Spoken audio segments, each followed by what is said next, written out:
Hey guys, look what I got. That's right, I got the Syma X21. This is not the FPV version, even though the packaging indicates that. They're both shipped in the same packaging, and I'm going to show you that when we open the box coming up next. Alright guys, there are two layers that come inside the box. As you can see right here, those are the two different layers, the quad and the remote. In addition, we have an accessories pack with screwdrivers, spare props, and the charger. Alright, so this is a quick look at these out of the packaging, and up next I'm going to talk about the quadcopter. Alright, so here is a look at the quadcopter. It is nice. One thing I noticed right away, and guys, don't judge this on this little blemish here. Usually, I don't know why, but reviewers seem to get the worst quality controlled products to review. I don't know how or why that happens, but it does, so don't judge it on that. I will say that this light looks awesome. This color, in spite of that imperfection, just pops. It looks really good, guys. I've got another Syma quadcopter. It's much bigger than this, and it looks beautiful outside. So I'm not sure how it's looking through the camera, how this is going to turn out, but this is a beautiful, rich red color. I really like it, guys. Alright, so this is designed to be a beginner quadcopter.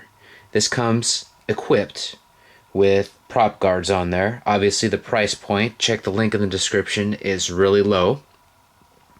And basically this is a trainer for folks that don't want to invest in a really expensive quadcopter yet because they recognize that they don't know how to fly yet. So what's the point in buying something that is probably going to get pretty beat up? So this is ideal. It's ready to fly, comes with everything that you need, comes with the battery, comes with the radio. Here's a look at the battery, and you can order extra batteries too. But this is what the battery looks like, and it's got that Syma somewhat new proprietary plug. I think some of the other batteries will work in here. I will probably check that out. If I don't mention it later in the video, check the link in the description, or excuse me, check out the description and I will tell you if that will fit or not. Alright, so it's got little rubber feet on there. That really helps, especially with something this small and light. Any little touch like that makes a big difference over time, increasing the durability. I have, I believe, the X12. Super tiny, like incredibly tiny. In fact, I'm going to be right back and show you how tiny that thing is. Okay, so here is a comparison with the size. This is already not that big, as you can see, compared to my hand, but this is even smaller. Now that has those little foot pads too, which is definitely cool, and was very handy. As you can see, this thing is in good shape, and this is one of the quadcopters I learned to actually fly quadcopters on. So I can speak from experience that something like this is an excellent platform to learn to fly quadcopters on. Alright, coming up next, we're going to talk about the radio. Alright guys, here is the radio. It is a very basic and sleek design, so we're going to just cover a couple of the basic things. One, this thing has altitude hold, and what that means for you guys that are beginners, it helps maintain it in the air. So you can focus on the left and right and backwards and forwards instead of trying just to maintain altitude, which can be a challenge in and of itself. So again, this is an excellent beginner platform for those wishing to learn how to fly quadcopters. Alright, so this also has a flip button. So you push that button there, and then you push the stick any one of the four directions, and it will flip that direction, which is pretty darn cool. And the way you change the rate setting for high and low rates, push that button once, it goes beep. Push that button twice, it goes beep beep. There are two flight modes in this, I believe. And of course, we're going to review this when we actually fly it. And that is coming up next. Alright guys, we've got the battery charged up and all installed in the battery bay below here. And what we're going to do next is turn on the radio. So got the radio right here. Turn that on. And then we are going to turn this on. You want to do this on a nice flat surface. You'll also notice that you have to hold this button down for several seconds. And the next thing that you're going to do to complete the bind, that way you can actually fly it, is to move this stick up and down. Boom, the lights are going to stop. And then we are going to be able to fly. So coming up next, we are going to fly this thing. The final thing I'm going to share with you is how to actually turn the props off and on. So to turn them on, bring the sticks in like so. You can hear that and see that right down below there, right there in between my fingers. To turn those off, boom, turns them off. Alright, now we're going to fly this coming up next. Alright guys, so here is the Maiden Flight. Turn the sticks on, give it a little throttle upwards. Oh yeah.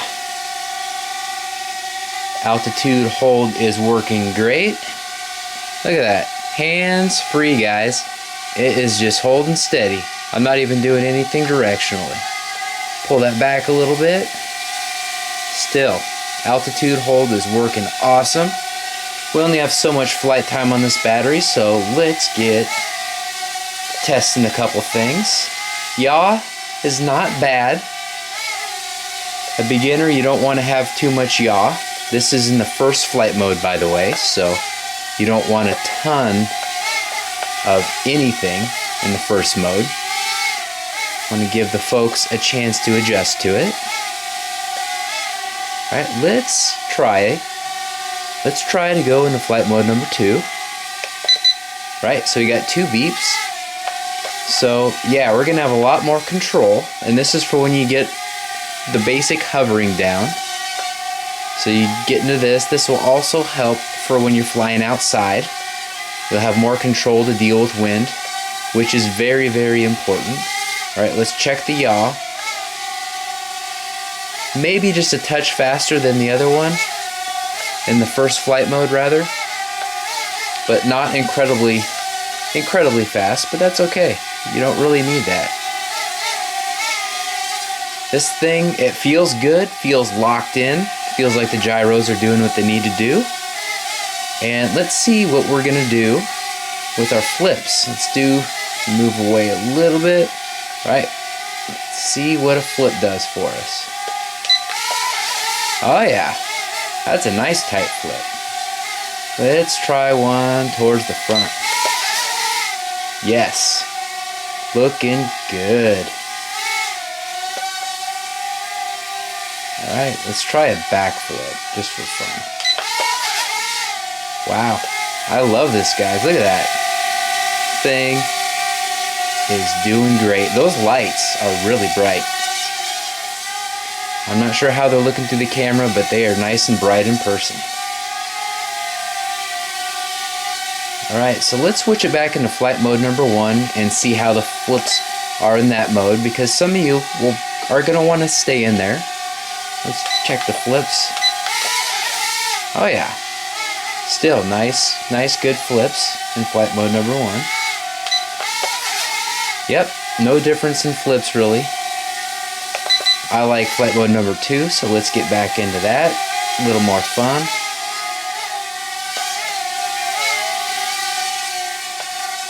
Alright. So let's set this thing down. Boom. And you can also just hold that thumbstick down when you land, and that will also shut off the props in addition to going in like that, which turns the props on. And I'm going to fly a little more. This thing is too much fun not to fly at least a little bit more.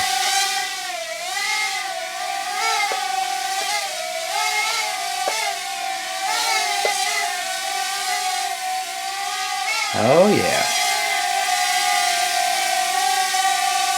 Let me see if I can get us a nice close look at that bright light. Let's see.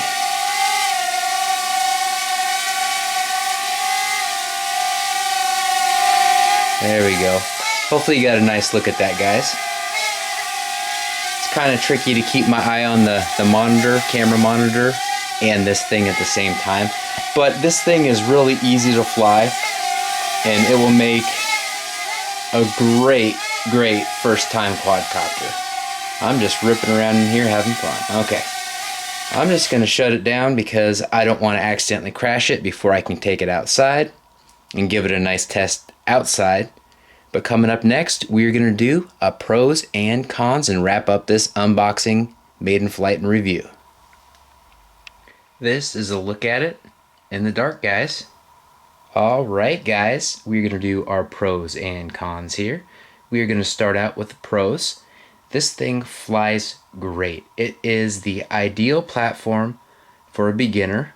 It is nice and stable, but the stability, the gyros that give it its nice stability don't fight you. It just feels natural, feels tight, feels locked in, which is awesome. It's a very good thing, especially for beginners. And it's also interesting enough for advanced intermediate pilots like myself. That's kind of where I put myself. Definitely not advanced. There are a lot of things that advanced pilots can do I can't do. But it is definitely fun and interesting enough for me in flight mode number 2. Its color rather. It looks awesome. I just love this color. It just pops, guys. I'm not sure how it's going to look through the camera. It looks good through the monitor, but when it's actually playing back, sometimes it's a little different. It looks awesome here in person. The lights look great. You could definitely fly it at night once you learn how to fly well with these lights. All of the lights really add a lot of light. This main light here, this white light, is really bright, so that is cool. These little landing pads, these make it so you can land it on cement, and there's a little flex there so you don't chew up the bottom of your motor pods there, so that's good.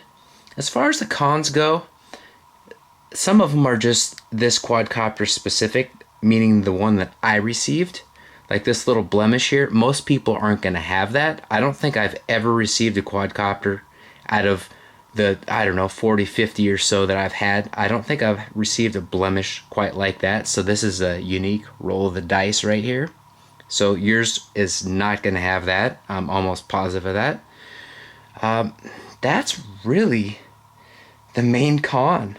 I mean, this thing is ideal for a beginner. As far as the pros go too, I forgot to mention the altitude hold. The altitude hold works really great. I can't wait to take this thing outside, so I'm going to wrap this thing up right here. Like, comment, and subscribe. And GB Linden, out.